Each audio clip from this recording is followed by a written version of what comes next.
देश की ताकत तीनों है महान, जवान, किसान और जनता महान। क्या हिंदुत्व से फतेह करेगा बंगाल? 2026 का राम कार्ड खेलने उतरे भागवत। जेड रामनवमी पर सियासत और सांप्रदायिकता की चिंगारी, बंगाल की सड़कों से हाईकोर्ट तक फैली जंग।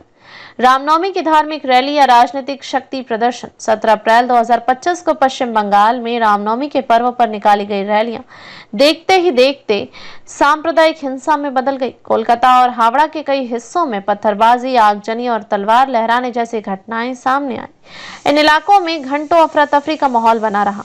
हिंसा कैसे शुरू हुई? ग्राउंड रिपोर्ट से मुख्य घटनाएं। हावड़ा के बेलेलियस रोड पर रैली के दौरान कुछ लोगों ने तलवार और लाठियां लहराई, जिससे इलाके में तनाव फैल गया। कोलकाता के बेहाला क्षेत्र में रैली में धार्मिक नारेबाजी के बीच कुछ दुकानों और घरों पर पत्थर फेंके गए। कई जगहों पर पुलिस बल की मौजूदगी के बावजूद हिंसा नहीं रोकी जा सकी। उल्टा पुलिस पर एक तरफा कार्रवाई के आरोप लगे। राजनीतिक तूफान। ममता बनर्जी वर्सेस भाजपा। ममता बनर्जी का बड़ा बयान। ये रामनवमी की पूजा नहीं थी, ये भाजपा द्वारा प्रायोजित हथियारबंद जुलूस था। बाहर से लोगों को लाकर दंगा कराया गया। बंगाल की शांति को तोड़ने की साजिश थी। उन्होंने सीधे तौर पर भाजपा और उससे जुड़े संगठनों पर धार्मिक उन्माद फैलाने का आरोप लगाया। ममता ने कहा कि बीजेपी और आरएसएस धार्मिक त्योहारों को हथियार बनाकर बंगाल की संस्कृति पर हमला कर रहे हैं। भाजपा का पलटवार। टीएमसी हिंदू त्योहारों से डरती है। जब लोग जय श्री राम बोलते हैं तो इन्हें परेशानी होती है। हिंसा की जिम्मेदारी राज्य सरकार की है, जिसने कानून व्यवस्था संभालने में नाकामी दिखाई।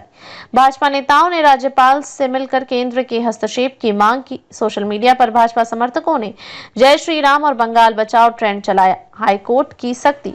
स्वतः संज्ञान और सुरक्षा इंतजामों पर सवाल। कलकत्ता हाईकोर्ट ने इस मामले में स्वतः संज्ञान लेते हुए राज्य सरकार से जवाब तलब किया है। कोर्ट ने पुलिस से पूछा, क्या रैली के आयोजकों ने अनुमति ली थी? अगर अनुमति दी गई तो हथियार क्यों लहराए गए? हिंसा रोकने में पुलिस क्यों विफल रही? कोर्ट के निर्देश। सीसीटीवी फुटेज, एफआईआर और मेडिकल रिपोर्ट 10 दिनों में प्रस्तुत करें।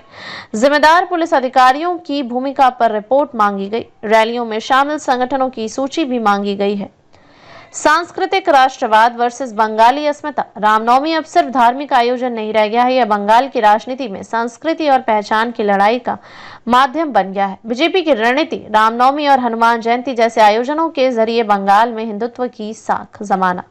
टीएमसी का प्रतिवाद। भाजपा को बाहरी शक्ति बताकर बंगाल की गंगा जमुनी तहजीब और सेक्युलर परंपरा की रक्षा का दावा करना। 2026 विधानसभा चुनाव की जमीन तैयार। राजनीतिक विश्लेषकों का मानना है कि ये घटनाएं 2026 विधानसभा चुनाव की स्क्रिप्ट को प्रभावित कर सकती हैं। भाजपा सांस्कृतिक मुद्दों पर जनसंपर्क अभियान चला रही है। टीएमसी कानून व्यवस्था और सांप्रदायिक सौहार्द के पक्ष में खुद को रख रही है।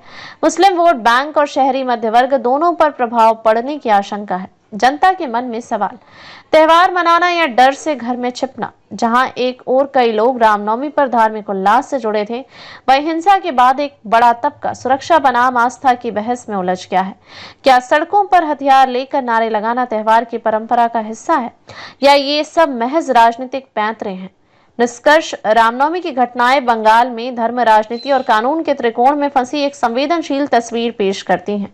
आने वाले दिनों में कोर्ट के फैसले, केंद्र की प्रतिक्रिया और राज्य सरकार की रणनीति, तीनों पर नजर रखनी होगी। अधिक अपडेट के लिए लाइक, शेयर और सब्सक्राइब करना ना भूलें।